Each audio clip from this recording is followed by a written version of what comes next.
Hey everyone, and welcome to the 30 Days of Courage. I'm Ashley Easter. I'm the founder and executive director of Courage 365, and I am so glad that you're joining us for our second speaker of the month. I am super excited to introduce Eric Skwarczynski on to the show. He is an ex-Fundamentalist Baptist, an advocate, and a podcaster.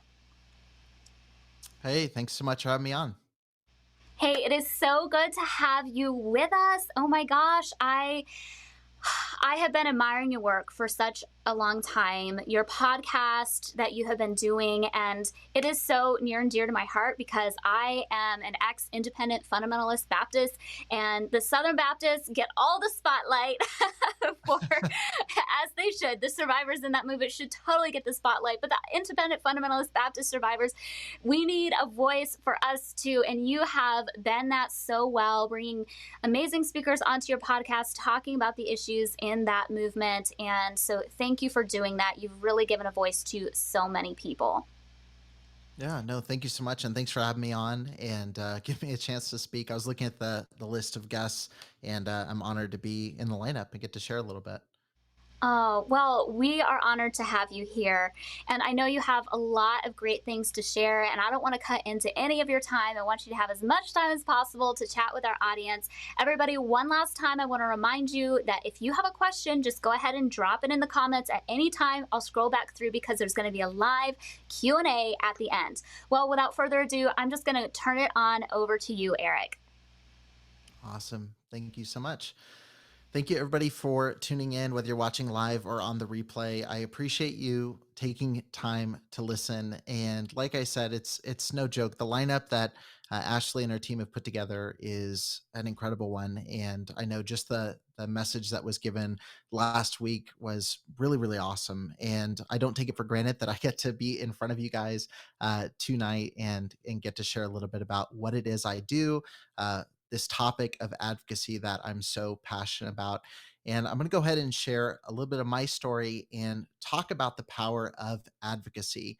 I think there's going to be a lot of stuff that's talked about here in the next couple of days. And I know Ashley's put together so many materials for people who are victims of trauma and abuse. But I think also another piece of the conversation is the conversation surrounding advocacy. I'll never forget when I was 17 years old, teary-eyed at summer camp, and through clenched teeth said the words, "You are supposed to protect us." I was talking to my youth pastor of all people, someone that I should have trusted more than anybody, someone I looked up to, and until that moment, someone that I did trust more than anybody. I looked to him like a father figure. But before I talk about that pivotal moment of betrayal at 17 years old, I want to take you back to my childhood. As Ashley said in my introduction, I was born and raised within the independent Fundamental Baptist Church. I'm sure there's many in this group that are familiar with them, but there's probably some that aren't, so I'll explain. The IFB is a hyper conservative sect of Christianity, and they're by design not structured as part of a traditional denomination. They're not like the Southern Baptist Convention or any other religious organized group that would be part of a council or a group of people. But it is disingenuous to say that all of these estimated 5,000 churches are truly independent. It's a little hard to explain if you're not in it, but perhaps the best way to attempt to explain it is that while most religious denominations have kind of a top down triangular structure, like the Catholic Church, the IFB is made up of little circles. They're circles usually built around fundamentalist Bible colleges. So the college that the church pastor went to is usually the circle that you're in. There's some big colleges you may have heard of, like Bob Jones University, Hyles-Anderson College, Pensacola Christian College, West Coast Baptist College, Golden State Baptist College, Maranatha Baptist College, and Crown College. My church was a little bit rare in the sense that there were multiple IFB colleges represented by the staff.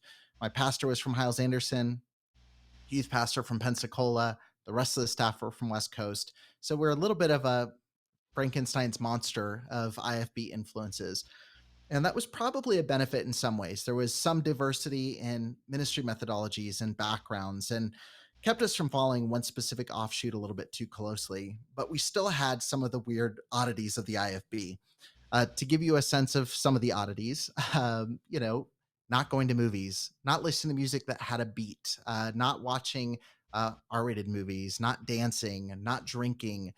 There was a couple things that made us what they would say a peculiar people. It's no exaggeration to say that I spent 7 days a week on the church's 6-acre property. My parents were both on staff at the church and at the school. On Sunday mornings, Sunday nights, and Wednesday nights, I attended church services.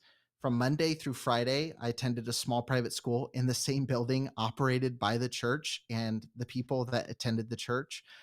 And then on Saturday mornings, I'd load up in a 12-passenger van and go out in the community and surrounding cities to knock on doors and invite people to join us at church, which they called soul winning. So from birth to 18 years old, I went to church and school all on the same campus in the same L-shaped building on those same 6 acres. More accurately, that L-shaped building could have been described as an L-shaped bubble. I thought that I was the one who had the truth about everything. I felt safe. I felt like everybody else was wrong. We had all the answers, and there was nothing that was going to break that bubble. And I know there's a lot of people in this group who are watching that came from some form of high control group or religious organization or abusive business where they felt the same way at some point, that nothing can happen to us here as long as we're in the safety of our bubble. We looked at the outside world as dangerous. That bubble burst around 16 or 17 when a sexual predator was relocated to our church as part of a cover up. This man immediately became a Sunday school teacher at our church, immediately began leading music, leading worship at the church, singing specials every single Sunday. And it was just pure happenstance that I Googled his name. And I was the first one, at least I thought I was the first one, to find out the reason he was at our church was because he had sexually molested a 15-year-old girl at his dad's church in Chico, California. When I found out that information, my bubble just burst. I talk about this every time I'm on a podcast. I talk about this often on mine. All of my sense of community and safety and relationships and worldview and politics and religion was wrapped in this place that I had deemed perfect, that I had deemed safe. And all of a sudden, just like that, that bubble burst. How could this happen in my tight knit, safe religious bubble that I'd grown up in my entire life?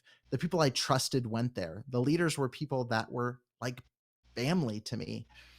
And my bubble burst a little bit more when I started telling my youth pastor, my staff, my parents, people I'd known my entire life, what I had discovered. And nobody seemed to care. I was mocked by some, I was ignored by others. I was told, and I know so many people have heard this, be better, not bitter, forgive, forget. All of the quick semantic stop signs people throw our way to get us to stop asking questions, to stop raising our voices. And in that moment, I was silenced. I felt smaller than small. I felt violated. Like I said, my bubble had burst. I felt scared.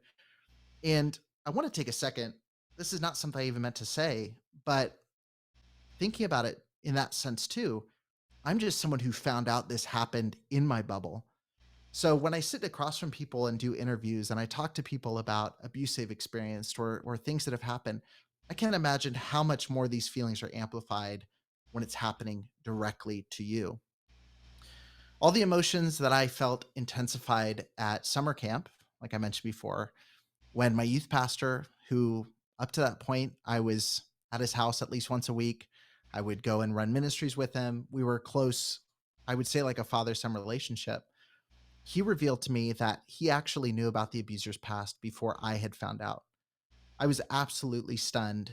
And it was the shock and fear that came from that that pushed out the words, "You are supposed to protect us." 17-year-old me, regardless of what the church said, was right. He was supposed to protect us. The other leaders in the church were supposed to protect us. The pastor was supposed to protect us. The church was supposed to protect us, but it didn't. And now, nearly 10 years later, that L-shaped toxic bubble of a building is still a warm home to that sexual predator, while I'm made really uncomfortable if I ever come on the campus. He still stands on the stage every single Sunday and leads worship. The church like many institutions, has failed to protect the right people and is devoting all of its energy, for whatever reason, to protect the wrong people. The scariest thing that I've realized in the last couple of years, especially, is that my small childhood church in Southern California is not an anomaly. Over the last couple of years, I've had run-ins with people from all over the country, even in all over the world, who've had the same experience across circles of the IFB, locations, sizes of church. I've encountered a lot of stories just like the one I've experienced. I've even gotten people outside the IFB talking to people like Sarah Edmondson from Nexium, or talking with people like Megan was mentioned, who put together a database of abuse in Southern Baptist churches, across religions, across denominations, across organizations. These stories seem to happen on repeat. To, little differences here and there, but the same things seem to be happening over and over again. And in my case, and in the case that I'm sure many can resonate with, the church has failed to protect. In 2019, so all of this happened in about 2011, 2012, in that range. And I left the movement, like many have. There's a long journey coming out of there. And it's definitely true what they say in The Godfather, like, just when you think you're out, they pull you back in. But a rocky exit later, 2019, almost a decade later, I was driving home from work, and I had stopped at a gas station or somewhere to pick up something. And I was scrolling through Twitter, as my wife knows I love to do. I love to sit in the parking lot of grocery stores and stare at social media for an hour before I actually walk into the store. And I was scrolling through Twitter, and I saw the story of an almost identical situation to what had happened in Chico, California, and what had happened with the cover up there. This story was from Baltimore, Maryland. And my stomach turned as I read a disturbing story of abuse between a youth pastor, or actually a senior pastor in this case, and a girl in the church. And my stomach tied into further knots when I saw that pastors in the IFB movement, including pastors connected to organizations that I knew, were fundraising for the abuser's legal fees, even though he had submitted a guilty plea. I drove home to our apartment at the time in California. I sat in my car and I was furious, a feeling that I know every single person in this group has gone through. It's one of the first stages when you really come to see how wrong everything is at this point. I sat in my car, I pulled out my phone, and for the first time publicly, I started naming names. I named organizations. I called out abuse in the movement. It wasn't structured. It wasn't pretty. It wasn't well articulated. And if you're listening, you're probably saying, what's changed? This isn't structured, pretty, or articulated. But it was a spur of the moment rant. It was a change in how I had dealt with this for years. My response when I first found out was to go privately to people where I felt safe and to share and to talk about it, and go to people I cared about and quietly let them know something, or behind closed doors with certain leaders I would get more aggressive about it. This is the first time I really recognized an opportunity to say something to the general public. I had found my voice. Shortly after, I decided that that one video in my car was not going to be enough. So I started what has become the Preacher Boys podcast. So I did this rant in end of November or December of 2019. And the first episode of the Preacher Boys podcast dropped in the beginning of 2020. And I remember when I was putting the show together, I told my wife, if there's 100 people that this helps, and if I'm able to talk to 2 or 3 people who are willing to share their story, this is a success. I could not have imagined how successful the show would become. The platform was for all the people who felt they've been silenced by the church, felt they've been ignored, feel like abuse has been swept under the rug, because it has over and over again. It was a specific platform for survivors of my specific little tiny denomination. And it was a place for myself to speak out the way that I wanted to as a 17-year-old, but couldn't. And when people ask me why did you start the show? And I get asked that on every podcast I appear on. Why did you start the show? Why did you start talking about this? Why focus on this subject? What do you want to happen? My answer is always exactly the same. My goal with the Preacher Boys podcast is I want to pass the microphone. When Ashley asked me to speak at this event and I had to think of what topic to talk about, it took me maybe 5 minutes to really decide this was what I wanted to talk about. I want to pass the mic. And for everybody who's listening to this, again, whether you're watching live or you're watching on a replay, you have the responsibility to pass the mic. For too long, the only people with voices in the church specifically have been pastors. They get a mic that sits on the pulpit, just like I have a mic sitting in front of me, and they get to share their version of stories. They get to share their philosophy and their thoughts and their positions and their truth. And I think it's time for advocates to step forward and grab a hold of that microphone and pass it.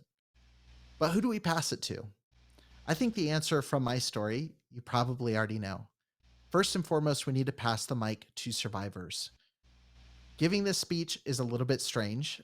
I told Ashley the last time that I can remember giving an actual presentation was in India behind a pulpit preaching a sermon years ago. And it is strange getting to share my point of view and my thoughts because the majority of my time with the Preacher Boys podcast is me listening to survivors. If we cannot hear survivors, we cannot have any meaningful discussion about the abuse they survived. They have an intimate knowledge and firsthand experience of these issues, and we have to hear them. I can't imagine how frustrating it is to be a survivor of severe abuse by clergy or by any type of organization. And hearing people pontificate about what that experience might have been like or how they should feel. I know just as an advocate how frustrated I get hearing conversations like that. And the truth is, there are too many pastors and too many leaders and too many, wannabe advocates who won't step back and hear what survivors actually have to say. I had a conversation with a pastor probably about a year ago, and he was preparing to put together an event to talk about abuse within the church. And I found out through another source that the event was going to be hosted only by male pastors. They weren't going to allow women on the platform to share their perspectives because they didn't believe theologically in having women in the pulpit. And the reality is, you can't host an event about abuse in the church without welcoming women who've been abused within the church. You can't have any serious conversation about how to solve a problem without bringing in the people who have been affected and marginalized by the problem. And so with the Preacher Boys podcast, my goal from day one has been to take the microphone, slide it across the the table, so to speak, to people who've experienced abuse and have been silenced in the church. Many times that is women in the church. Many times that is people who aren't born in the right families in the church. It's people who have been waiting for an opportunity to share. I had one guest come on my podcast and she talked about going through abuse. And she said, what could have opened me up to talk about it, what could have brought an end to it, is if one person who walked into the room would have asked, what's going on? Not ask some direct, awkward questions, but they would have just said, what's going on? Do you need help? What do you need? What's happening? It would have given her the freedom and the liberty to share about the abuse that she was experiencing. So we have to pass the mic to survivors. It doesn't have to be a real microphone. It doesn't have to be a podcast. Not everybody in this world is gifted in building a platform or in journalism or in fill in the blank. But it could be as simple as giving a family member the opportunity to talk, giving a friend an opportunity to share their story in an unfiltered and uncensored way. We have to hear what survivors have to say. But also, we need to pass the mic to real experts. Now, again, I'm leaning heavily on my religious background, and I know that my specific brand of fundamentalism isn't everybody's story. But regardless, we've all been in situations where people, again, try to share how people should feel, how they should deal with trauma, how they should handle different situations when they're not qualified to talk about it. Again, I'm passionate about this topic. I'm passionate about talking about religious abuse, clergy abuse. I'm passionate about seeing abuse end. I'm passionate about trauma recovery. But the reality is, I'm not a trained trauma therapist. I'm not a legal expert. I'm not part of a special victims unit. And no matter how passionate I get, I do not get to be one of those things. I'm Eric Skwarczynski. I'm a 26-year-old podcaster. And that's not me downplaying who I am. I'm not saying, oh, I could be one of them, but I'm just a podcaster. On the contrary, being a podcaster has been my superpower. I have the creative energy to develop a show, the marketing savvy to build an effective platform, and those are my gifts. If I was pretending to be something else, if I came on the mic every single week and pretended to be a therapist or pretended to be a legal expert or fill in the blank, I'm not helping anybody. I need to step into my gifts, grow my platform, and that looks different for each and every one of us, and use it to amplify the voices of other incredible people. The experts have their own different superpowers. And I can't stress this enough. If you're listening to this and you're a pastor or you work in a church or you are part of some organization, defer to experts, especially when we're dealing with something that is complex and medical, like the effects of trauma. You need to bring in experts, people like my friend and religious trauma therapist, Claire Horner, out of Atlanta. I've brought her on so many times to speak into topics that I'm not educated in speaking about. People like Claudia King, who's a former law enforcement officer and a former victim of abuse herself, who's now a victims advocate up in Colorado. The people like a psychologist like Chuck DeGroat, who specializes in studying narcissism in the church. People like Boz Tchividjian, who has represented hundreds, if not thousands, of victims as a lawyer and founded an organization like Grace to end clergy abuse. I pass the microphone to them so we can affect real change. So the Preacher Boys podcast exists not only to rally survivors and advocates, but also to spark a fire of change within, leading congregants, leaders, pastors, and others to affect change in their own churches and their own communities. So through interviews and through resources from other experts, from survivors, from people I've gotten to talk to, people who have knowledge far beyond what I do, I've been able to try to help strengthen security in the church and minister to people who are outside the church, people who have been hurt in a place where it should have been a place of refuge and safety. Passing the mic is powerful. Last month alone, the Preacher Boys podcast was downloaded 48,000 times. And that's just the audio stream. That's not counting video or social, anything like that. That means that 48,000 times people heard from a survivor for the first time. They heard from an expert talking about complex issues like trauma or misogyny within the church or racism or sexism or a variety of topics that people need to hear about, that people are begging for someone to talk about, but has been off limits within their environments for too long. That's literally hundreds of thousands of people who are getting the itch to tell their story for the first time. They're coming to a platform, and instead of just getting the opportunity to tell a therapist, they're getting to talk to people at a massive scale, making their voice heard in a way that goes far beyond what their abuser's voice ever reached, even if they were the pastor of a massive church. No one could have expected, and when I say no one, I mean myself, could have expected what simply passing the microphone back in the beginning of 2020 would have become. And my goal with passing the mic, and your goal with passing the mic, and Ashley's goal with passing the mic, and every single advocate, and we're all advocates. If you're watching this, you can be an advocate. The goal is to create an environment where abuse can't be ignored anymore, where people who are supposed to take care of us are forced to because there's nowhere left to hide, there's nowhere left to run, and they have to address it.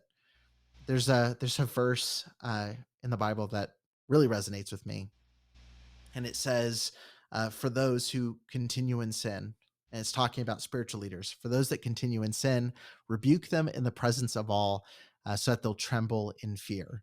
And that is just a paraphrase because I don't have it up in front of me. And again, didn't even plan to share that verse, but I think about that a lot. If we all raise our voices enough, I know there's people in this group like Jimmy Hinton who phenomenal pastors sharing their voice and raising awareness, people like Ashley.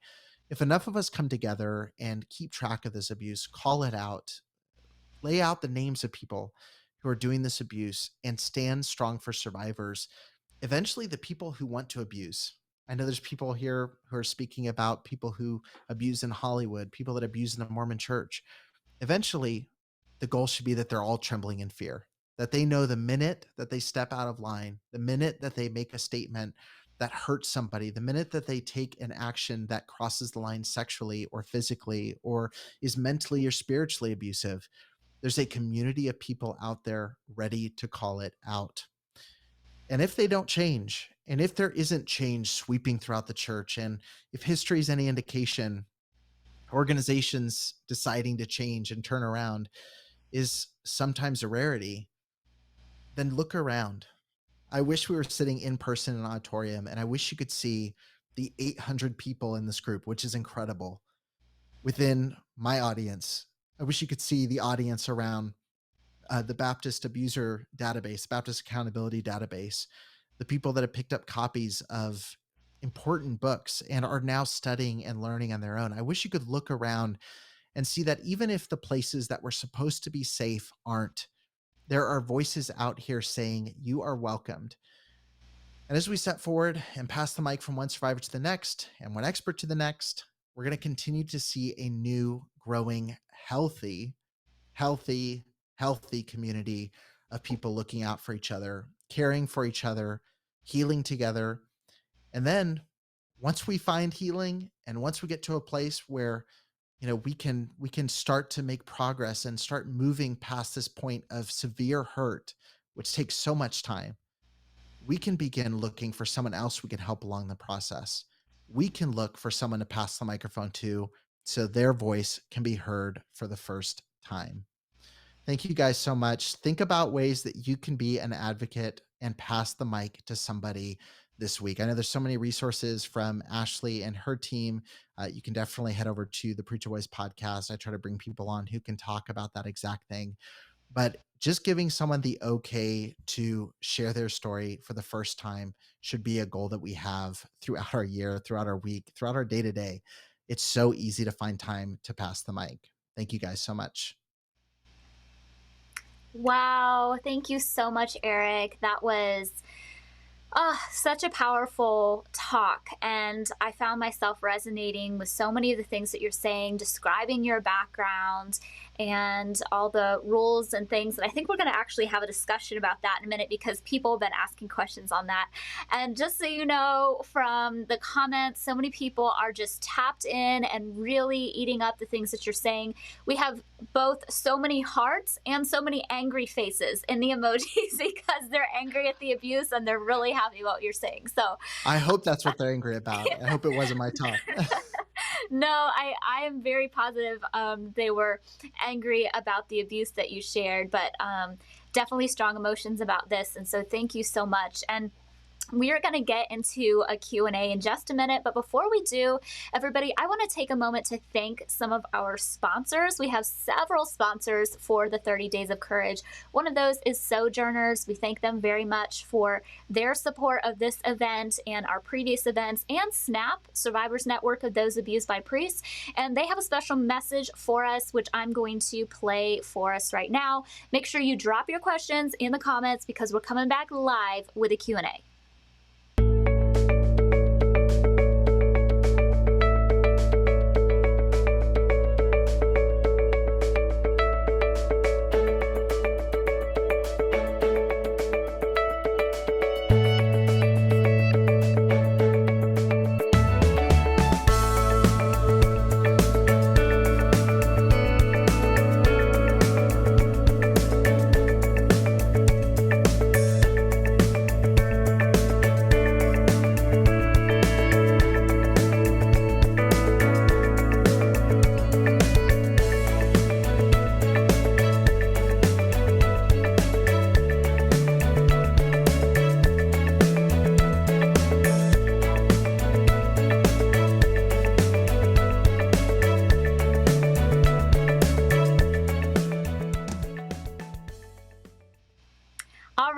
We are back for our live Q&A with Eric, and I'm going to kick it off with a question that I have. I think I know the answer to this, but I'd like to hear from you. why do you call it the Preacher Boys podcast? Because I've mentioned that name to a few people and they're like, what? And he talks about what? And it's called the Preacher Boys podcast. So Yeah. tell the audience what that means in the IFB community. Yeah, they'll probably turn their nose up and go like, "Why?"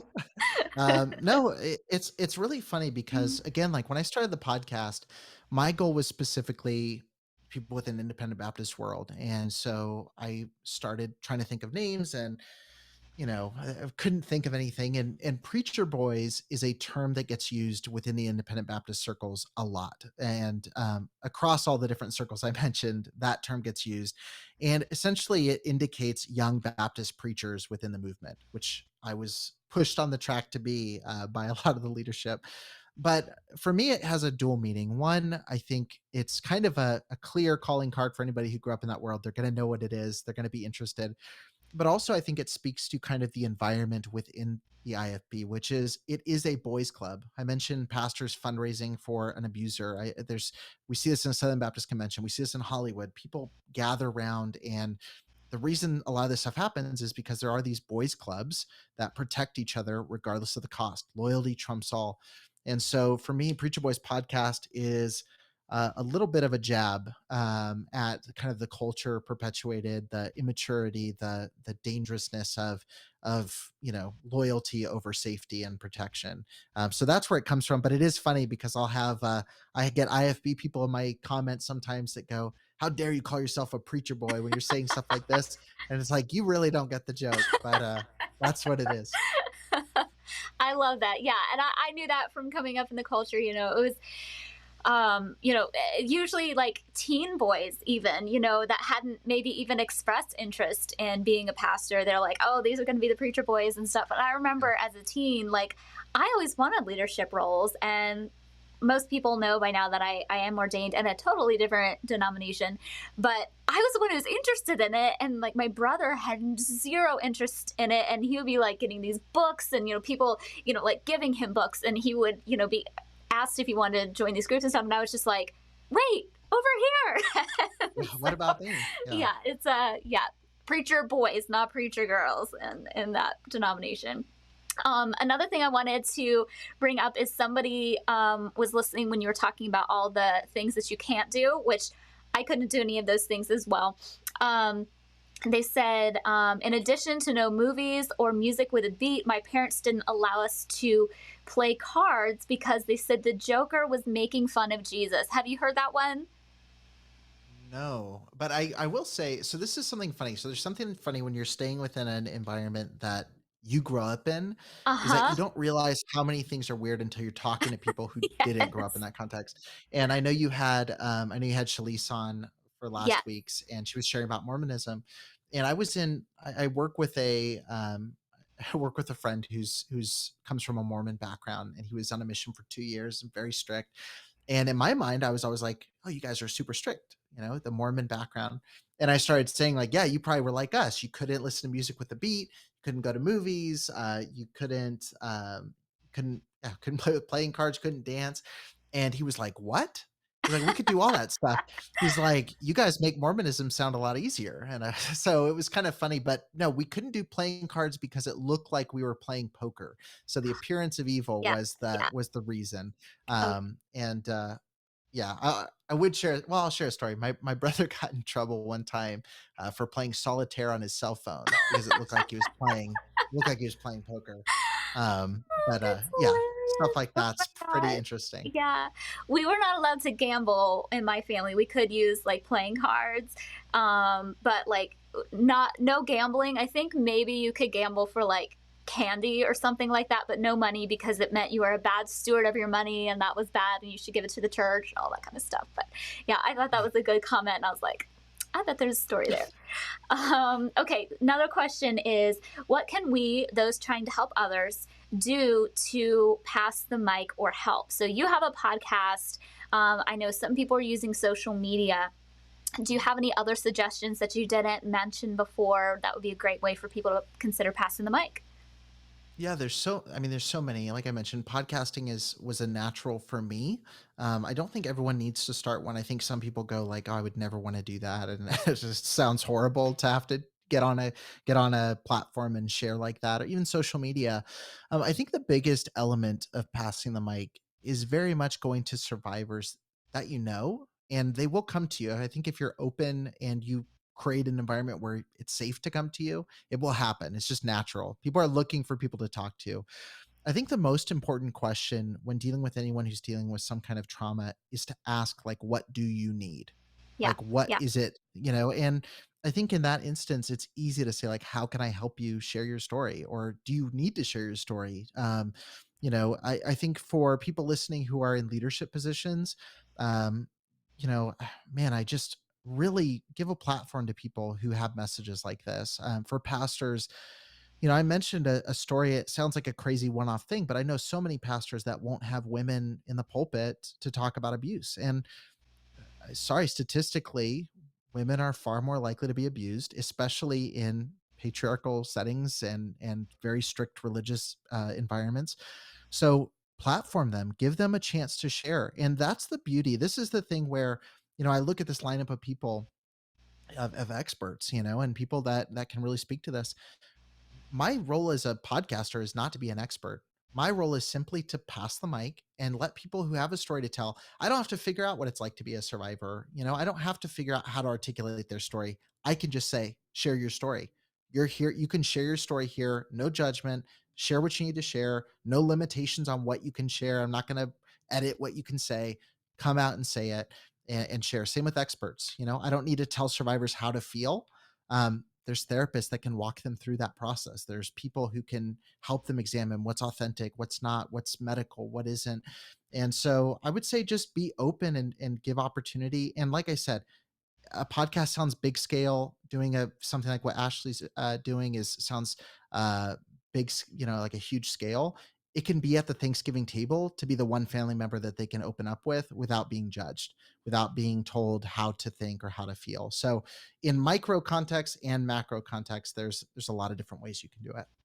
That's awesome. Yeah, definitely. And also supporting organizations like Courage and SNAP and, you Mhm. know, um, a lot of organizations financially, that's another way to help pass the mic, putting your money where your mouth is, because a Yeah. lot of people are on the ground doing the work. And there's like this myth that floats around, usually from pastors who've recently been accused of abuse, that advocates make a lot of money. Not true. At least I haven't met any. not Yeah. not No, from the advocacy work anyway. So helping that's such a contribute. funny one. Yeah. I get that. I get that from pastors sometimes. And my job, one of my jobs is I help business podcasters start podcasts to grow their business. And I'm like, it's a little different. Like if I was going in this for business, I picked the dumbest topic and the worst way to do it.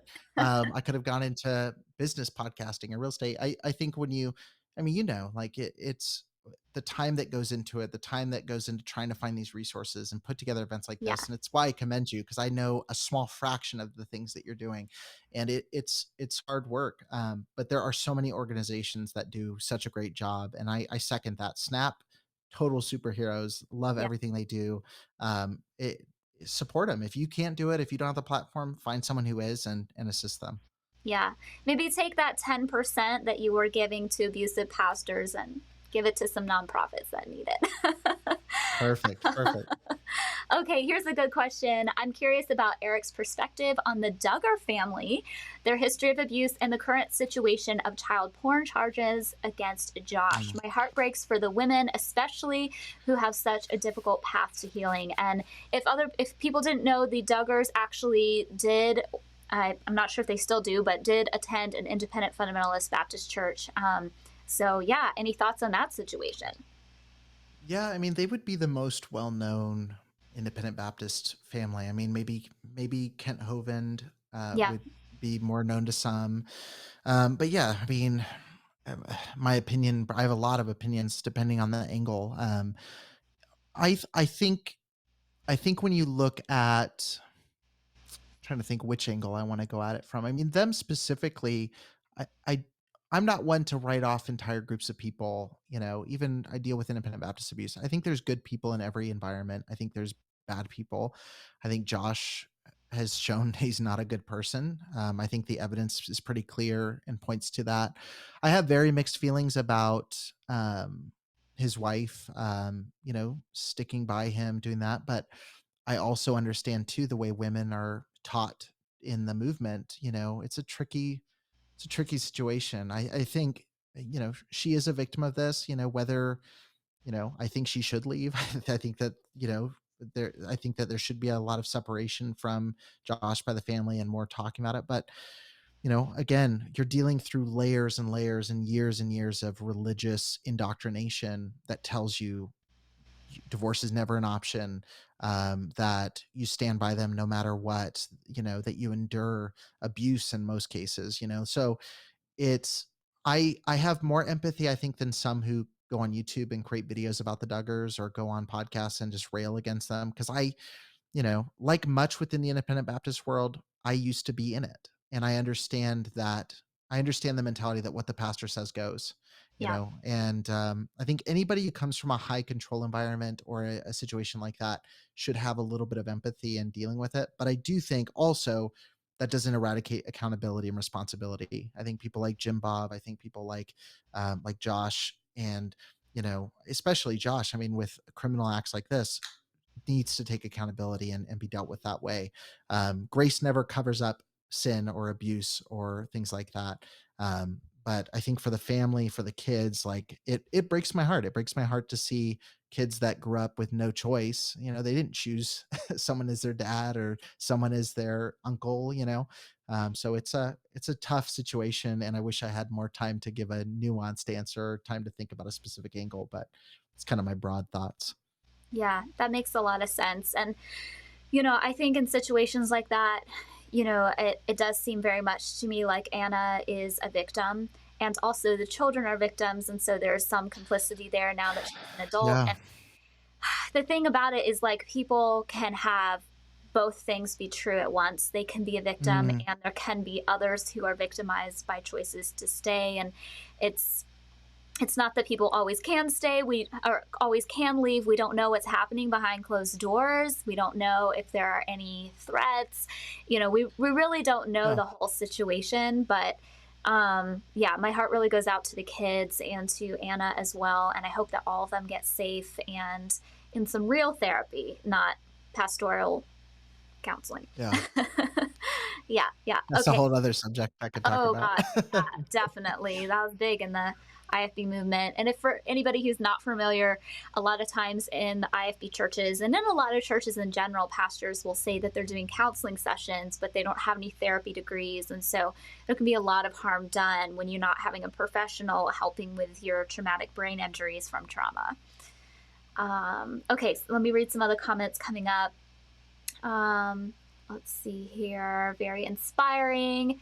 Eric, you gave me a voice. It's incredible to hear survivors who have stepped out of the shackles of shame. Thank you, Ashley, for passing the mic to so many and bringing them to us. This is good medicine. Somebody said no scratch off lottery tickets. Yeah, we were not allowed to have those either. What about Yeah. you? Yeah, Again, it was no like no gambling. lottery, yeah.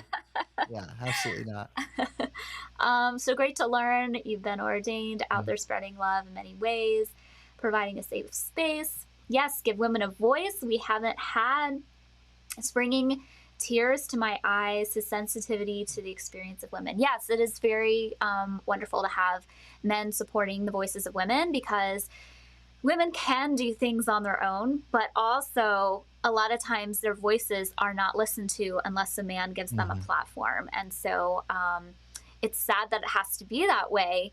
But because it is so valuable to have men passing the mic to women. So thank you for doing that.